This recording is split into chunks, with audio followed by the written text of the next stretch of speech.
by alphonic.com. Here we go again. The following podcast is intended for mature audiences. Listener discretion is advised. To help illustrate the point, we offer the following, good God, musical interlude for no apparent reason at all, but here it is. He says, swear words, obscenities, swear words, obscenities. Elton says, then wordy dirts, then F-bombs, then words for turds. He says, swear words, obscenities, swear words, obscenities. Elton says, swear words, obscenities, swear words, obscenities. Then wordy dirts. He says, swear words, obscenities, swear words, obscenities. Then wordy dirts. Was that really necessary? Really? Elton, he's just a child with a microphone. A child with a microphone. Oh man, are we in it today. Imagine you're a medieval peasant. Your life is just an endless stream of mud and plague and dying in mud with the plague. Taxes are paid in slightly damp grain. And you're trying to count your 3 miserable chickens, you know? And they've all got plague. There's so much plague. But there's a problem. The concept of nothing hasn't been invented yet. If a wolf eats all 3 chickens, how many chickens do you have? Negative? There's what happens? You don't have 0 chickens. You just have a very quiet yard and a lot of being poor to look forward to, and a looming sense of existential dread. To the church, nothing. It's a demonic void where God isn't looking. To the math nerds of the era, it's a terrifying hole that might accidentally delete the universe. That sucks. Welcome to the history of 0, the only number that can simultaneously, maybe, balance your chickens, or checkbook or something, and give a 12th century bishop a nervous breakdown because it means the devil is here.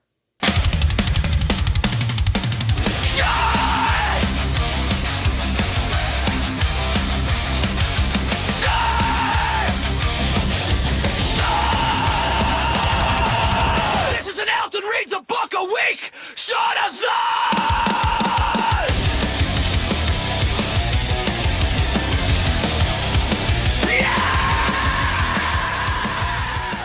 Under the watchful eyes of Bob Stratos and Apollo, this is Elton Reads a Book a Week, a podcast voted on by the entire faculty of MIT to be, quote, something that definitely won't help you get a degree at MIT.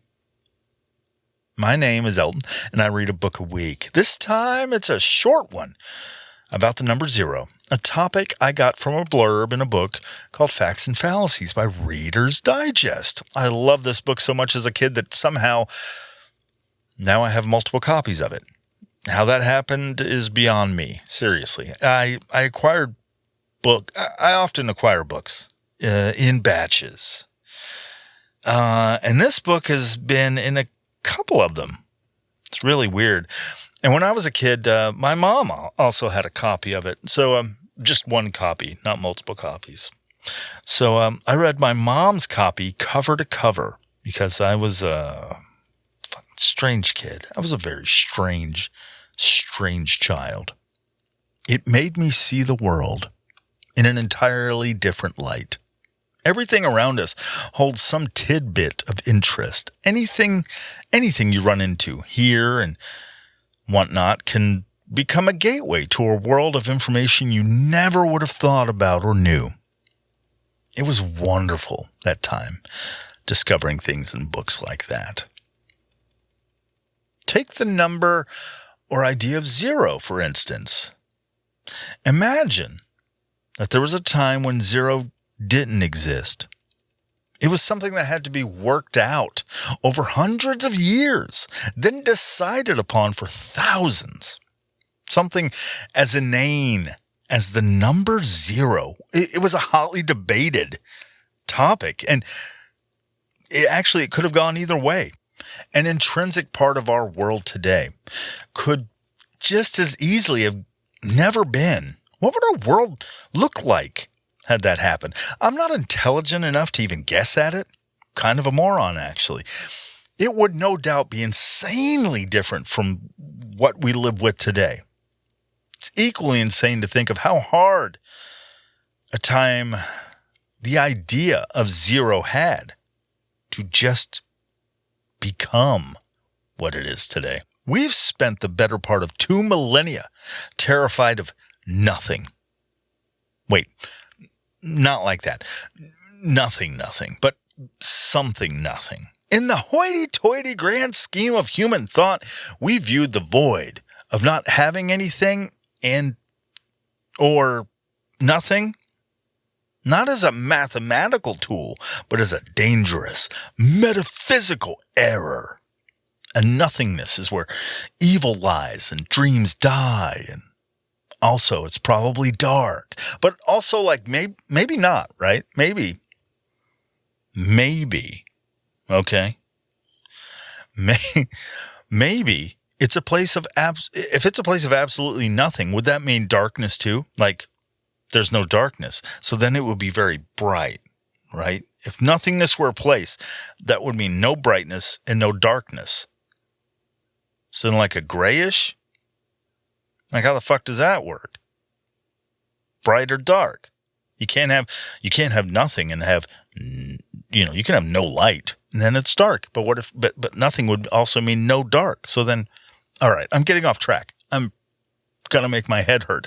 Before we could learn to embrace the emptiness of nothing, be it light or dark or gray, ancient civilizations had to solve a much more practical problem. How to stop numbers from falling apart. Yeah. That's a tough idea for me to grasp too. In the earliest days of mathematics, we relied on additive systems like, say, the Egyptian hieroglyphs or Roman numerals. Overly complicated numbers gibberish, more or less. Or, yeah, that's probably just me. I'm terrible at math in general, and numbers do scare me. And probably not to a phobic way, but fucking I see a list of numbers and I piss myself, especially negative ones like my bank account. Join the podcast Patreon for only $4 a month. And get ad-free episodes and extra podcast episodes of the extra podcasts I put on there. Hey, $4 a month. You should join. Moving on now. I'm moving on, I promise. For numbers, and more number systems like those dirty old Romans dealt us, you had a symbol for 1, 10, or 100. And you just stacked them up. You didn't need a placeholder for 0 because you weren't building numbers by their position like a fucking idiot or something. You were just collecting symbols like trading cards like a fucking idiot or something. However, as empires expanded and accounting became more complex, we shifted to positional systems, where the value of a digit depends on where it sits. Like our current, like if you say 203, that's 203, where the 2 is in the 100 spot, and then there's the 10 spot and the 1 spot. You get it. This created a column crisis, if you will. If you had 61 and then 3,061, how do you visually distinguish between the tens place and the empty void? The empty void. There's a sound effect that's supposed to go there. Get it? The Mesopotamians and Mayans were the first to patch this void hole, this gaping wound of a number hole, this void-filled hole of nothing but voidness hole. A holy void, if you will, a holy roly void of void hole. They didn't view 0 as a number per se. It was more like a punctuation mark, a wedge, or maybe even a fart left in an empty room, to signal nothing to see here. Move on to the next room, you fucking fart-smelling weirdo. Why are you fucking lingering here? It stinks. Oh, okay. Okay, you're one of those fart fetishists. I get it. Far be it from me to fetish shame. Okay, but come on. Stank is stank. Man or woman, whatever. It's a subject yourself. To subject yourself to that foul stench of just another... Okay, I'll move on. Sorry. If you're into that, I'm sorry. It was purely descriptive, is what I'm saying. It was a filler, a way to keep their astronomical calendars from collapsing into chaos. I think I'm going to call the police on you, Elton. Do you know why? Because you not taking an ad break right now is killing me. Killing me, Elton? Take a damn ad break already. Jeez. But it carried no independent value. You couldn't add it, you couldn't subtract it, or use it to calculate anything. While writing systems struggled, merchants found an elegant workaround. The abacus. Whether it was the Chinese counting board or the Greek abax, the physical design solved the problem of nothingness. For those who aren't 200 years old, an abacus, specifically the widely used Japanese soroban, I'm going to go with soroban, consists of a wooden frame, a center, horizontal beam, and vertical rods with movable beads. The horizontal beam divides the beads into two sections. Getting all the bead lingo fucking that I'm throwing at you? All them beads and shit. The upper deck rod contains 1 bead per rod, each worth 5. The lower deck contains 4 beads per rod, each worth 1, and all that. From here, the math starts getting... I'm shit at explaining all that, but basically, lay it flat and push all those upper beads and lower beads down and up, and... when no beads touch the center beam, the abacus reads 0. Did you get all that? Yeah, I know. I fucked it all up, as I usually do. There are videos on YouTube showing how to use one. To me, it's overly complicated, but it probably wouldn't seem so if I took the time to learn how to use it properly and shit. The truth is, I feel that at this point in my life, I only have so much room in my brain to learn new things, and I'd rather save that room that I have left in my poor aging brain for pornography and where to find it, because that's becoming increasingly weird for me. It's a fucking strange world in my brain. There are still, look, check out those videos if you want to learn about the abacus. Learn something new if you didn't know how to mess with an abacus already. Now on with the nothing void talk about nothing. Talk voids and holes and numbers. Like I mentioned earlier, if a wire had no beads on it, that was 0. It was an analog solution to a digital problem, but it tethered human intellect to a physical space. You couldn't exactly carry a wooden counting table around in your toga or whatever to solve complex algebraic equations on the fly. Plus, sewn-in pockets weren't a thing in togas. Did you know that? You know that? There weren't fucking pockets in togas. They carried a purse, like a pocket on a strap. Like a purse. Purse for your toga. So imagine if you did have to stuff an abacus in your toga and the abacus is moving around in there and it might be mistaken for a boner or something, and that's embarrassing. So instead, to unlock the infinite, humanity had to stop relying on empty spaces on a board and start conceptualizing the void itself, or put up with the people thinking you constantly had a fucking boner, or maybe a dildo in your pocket if you're a woman or a guy. I mean, a guy can have dildos too. Probably, I don't know, women, maybe, I don't know, whatever. They'd mistake it for a jutting thing. I'm getting off track. Think of this shift from abacus to brain zeros as just a change in bookkeeping, but as a revolution in power dynamics. In the era of Roman numerals and physical abacuses, mathematics was a high bar to entry profession. You didn't just do math like some kind of math person. You managed a physical counting board, sliding them fucking beads one way or the other. A device so cumbersome that most merchants were forced to hire professional masters of the abacus to run their ledgers. It was the mainframe computing era of the fucking Middle Ages. If you were a shopkeeper, the complexity of the system kept you dependent on an elite class of gatekeeping math guys that shifted shit around on a board. When the Hindu-Arabic system arrived, it acted as the personal computing revolution of the 13th century. By mastering the zero and the positional system, an ordinary merchant could suddenly perform the same complex calculations that once required a specialist. Gone were the days of mathing only being done by mathers who lorded it over the common man. Oh, are you struggling with all the X's and M's and I's and sometimes C's, little accounting clerk?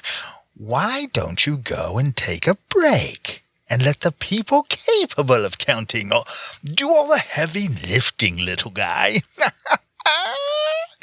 Oh, you want to take a math swing at me, do you? Oh, you couldn't even lift my abacus, bitch. Or something like that. This democratization was the true, quiet source of the anxiety. It wasn't merely about the fear of a scribe turning a 0 into a 6, which was totally possible given poor people's handwriting, but also zeros being a new thing. It was about the loss of control, is what it was. Speaking of that, can you imagine living in a world before the number 0? That's such a freaky idea to me. Seriously, there was a time when somebody wrote 0 for the first time, like on a receipt or something. And other people were like, what the hell is that? Oh, it's something the math people said we should think about incorporating. I just made it. It's like a placeholder, as it were. A placeholder? The hell does that mean? Better still, why is it a circle? That's an artistic choice on my part. See, because it stands for nothing, right? It's basically like a hole. So I drew it as a hole. But I like to imagine it's like a little well you're looking down on. So the walls on the sides of the well, you see on the sides there, they keep the other numbers from falling into it. See? It's cute, if anything. Oh, yeah, I see. Well, that's smart, that is. Wait! What is it placeholding, then? Higher numbers. I guess you could say, like, instead of writing out 3 sets of 10 in big groups like we used to, instead watch 3 and that 0 there, standing in its place of all those sets. See? Now it's 30. Burn him. He's a witch. So with my fantasy played out now, I can say that the adoption of 0 wasn't all that smooth, really. When the barrier to entry for financial literacy fucking plummeted, the traditionalist guilds saw the rise of the paper and pencil merchant not as a triumph of efficiency, but as the end of their monopoly on the tools of the commerce. No longer was there abacus motherfuckers running around with abacuses. But this 0-based revolution didn't just drift into Europe on a fucking breeze, did it? No, it didn't. It was effectively smuggled. The idea of 0 was smuggled into Europe. How about that shit? Enter Leonardo of Pisa, better known as not Leonardo da Vinci or DiCaprio. Neither of those. He was Leonardo of Pisa, better known today as Fibonacci. before he became the math icon in millions of mathematicians' wet dreams, and the foundation for overly complicated Tool albums. I do like Tool. And a guy who gave us the famous rabbit fucking problem. He was just a simple young man growing up in North Africa thinking about how rabbits fucked. He spent his youth in the bustling ports of what is now Algeria, watching local merchants use the Hindu-Arabic system, complete with that dangerous, magical zero, to trade spices they used it for, and textiles with effortless speed, or what passed for speed back in Fibonacci's day, months or whatever.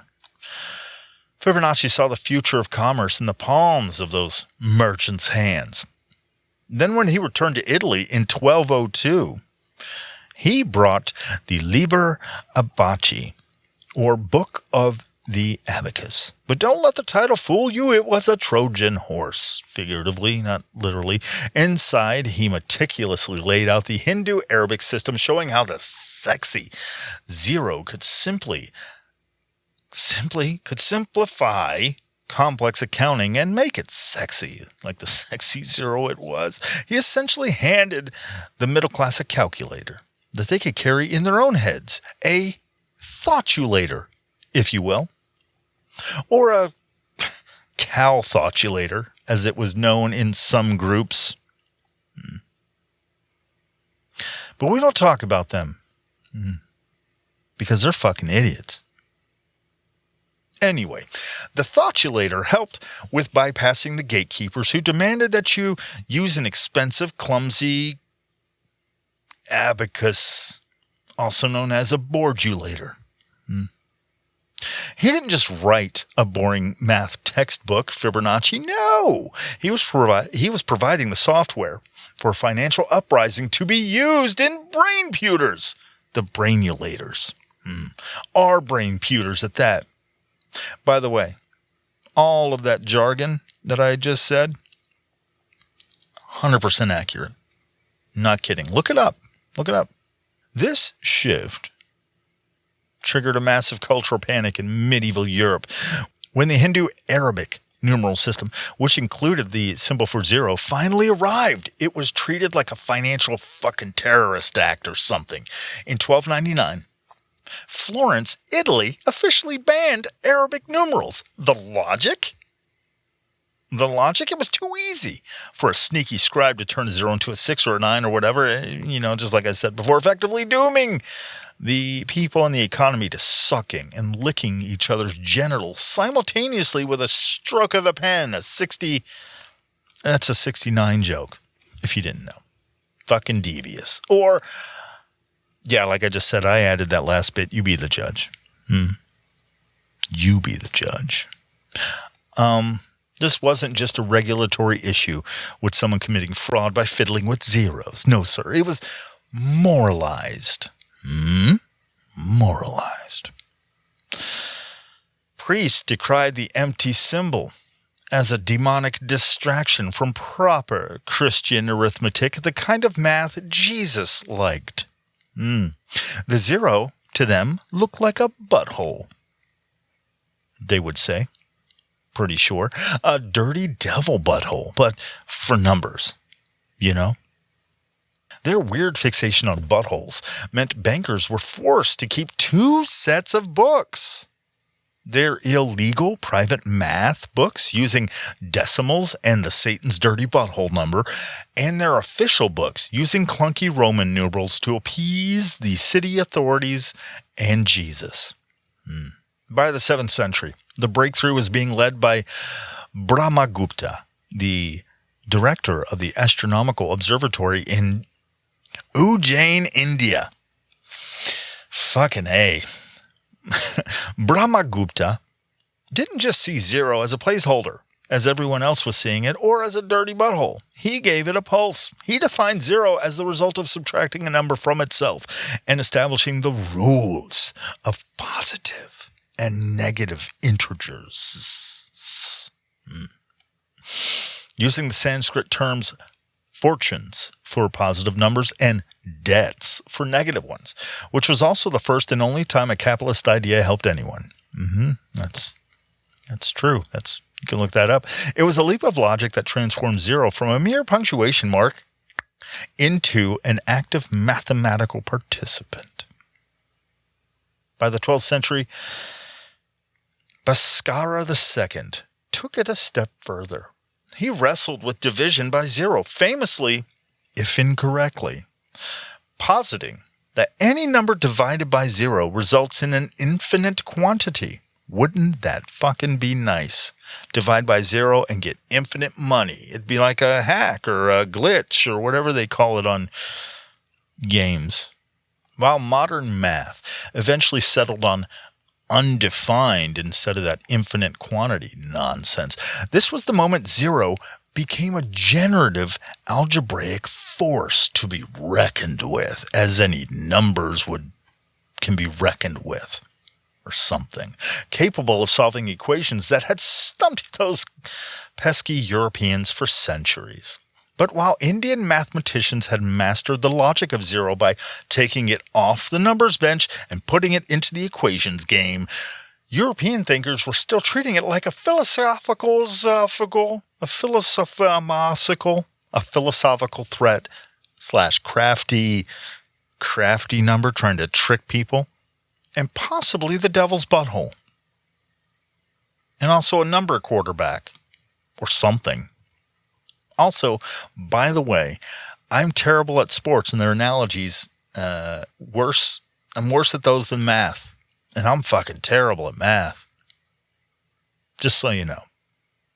When Isaac Newton and Gottfried Wilhelm Leibniz finally attempted to weaponize this nothingness zero bullshit into a new system called calculus now, the old resistance to the use of zero and the chaos that came with it simply erupted into a new, more public arena.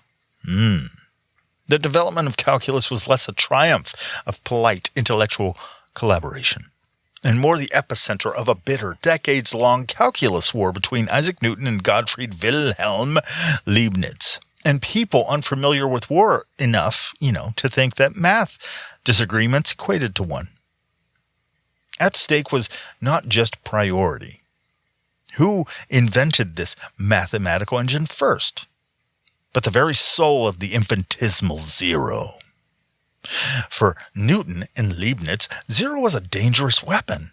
It was a devil's butthole, but a weapon. They treated it as a number that was non-zero when you needed to divide by it, but conveniently vanished into zero, nothing, when you needed it to tidy up your final answer. How fucking convenient and super mathy, and I don't understand it.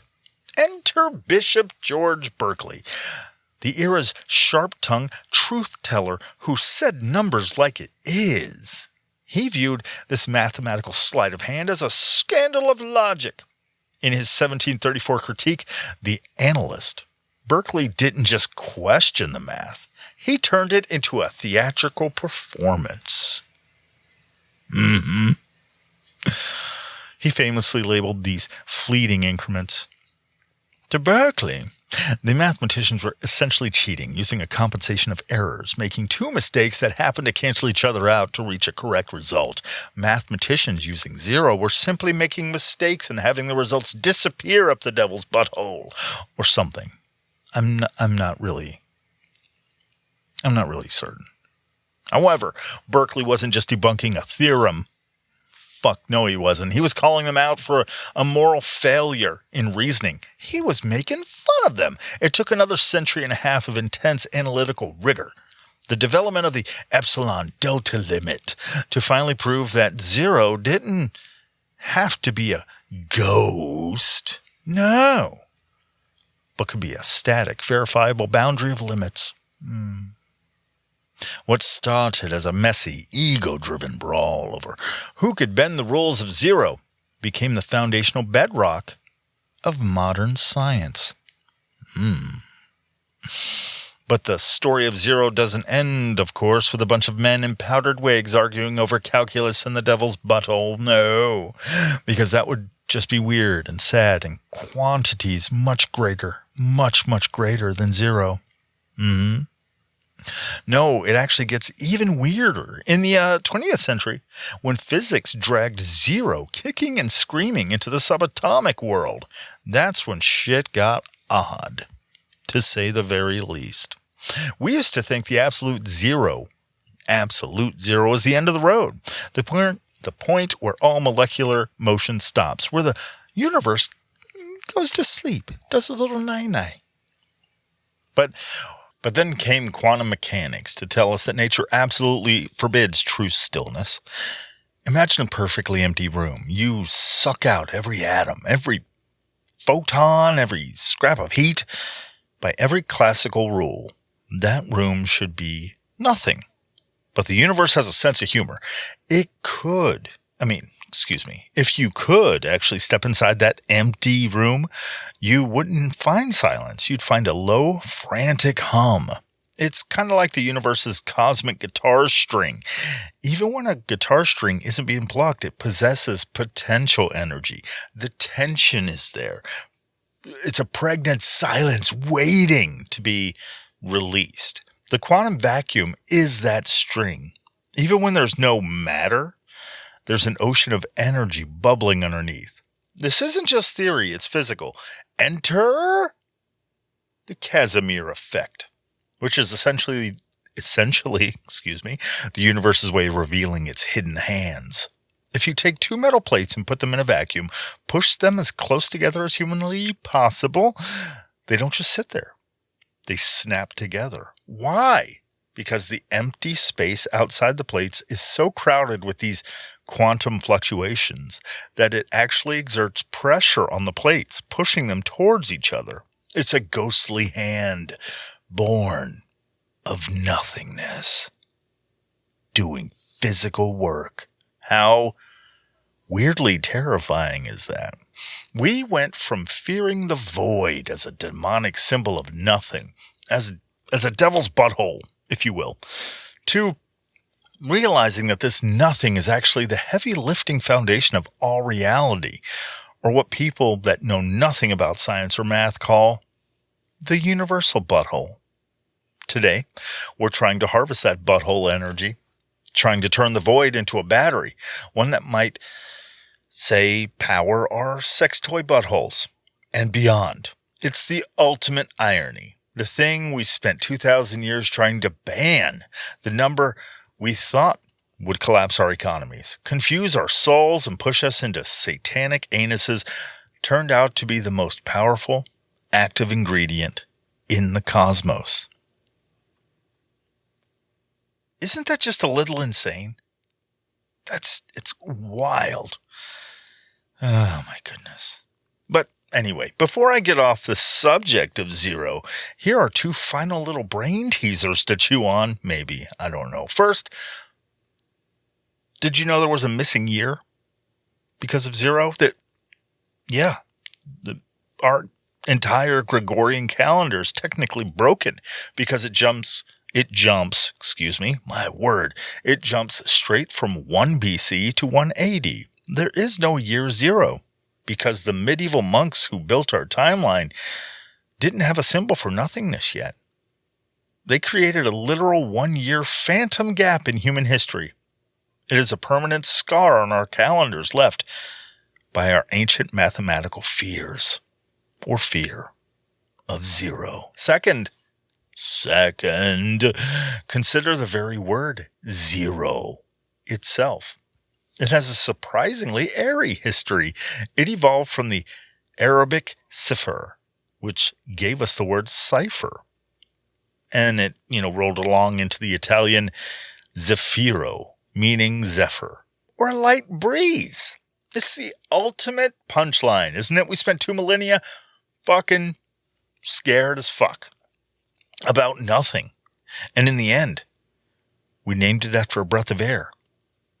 Or, if you like to stretch that a little more, a little torture it a little bit, its meaning a fart? Keep that in mind the next time you feel like you have nothing to say. It's a fart. Maybe even a devil fart. Maybe even Satan's fart out of Satan's butthole. And I hope I've peppered the episode with enough butthole talk to now taint your idea of zero forever. And pass on and permanently attach this nonsensical butthole idea to zero. My hope is that in the centuries to come, teachers will be talking about the history of zero and say, and now we come to the topic of the discovery and invention of the number zero, otherwise known as the devil's asshole. Or in more polite company now, the devil's butthole. Damn it, you little jerks. Stop laughing. This is serious. Without the devil's butthole, our understanding of subatomic particles would be... Okay. Okay, out of my classroom now. Pull your pants up, you little freak. This isn't about your butthole. It's about the devil's butthole. What the hell? One can only hope.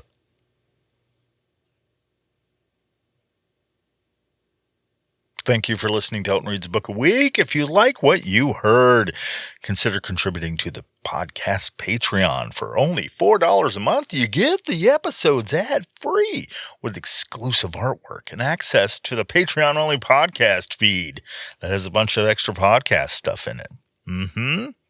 That feed also includes the ad-free episodes and the extra podcast all in one place. You should definitely join and check it out. Maybe. If you're as broke as I am, however, and are unable to join, I understand completely. Subscribe on your favorite podcast platform to, subscribe to this podcast on your favorite podcast platform is what I meant. And maybe rate and review it. It only takes a minute or two, and it's free. Plus, it really helps a lot. You can also follow the podcast social media stuff and get updates, posts related to the podcast, stuff like that. It's easy to share all that stuff and so many other stuffs. As you already know, you know how to share things. Everyone does. Then there's just telling someone physically, if we still do that anymore, interact with other human beings. Personally, I limit that, but still. Hey, you could just say, hey, you, complete stranger on the bus or train or subway. Hey, listen to this idiot's podcast. It's funny or informative. Or he talks a lot about buttholes sometimes. Or, fucking things. Insert derogatory adjective here is what I'm saying. Whatever you like. That helps a lot too.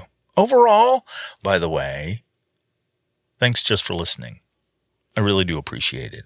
Also, could you read a book this week? Read a book this week. Read something. Don't let it die out. Don't let books die out. That would be just plain ass, wouldn't it? No books? Can you imagine? Terrible. Again, I really do appreciate it. And thank you for listening. All right. Have a great day. Bye-bye now. And Elton reads a book a week. That was. And Elton reads a book a week.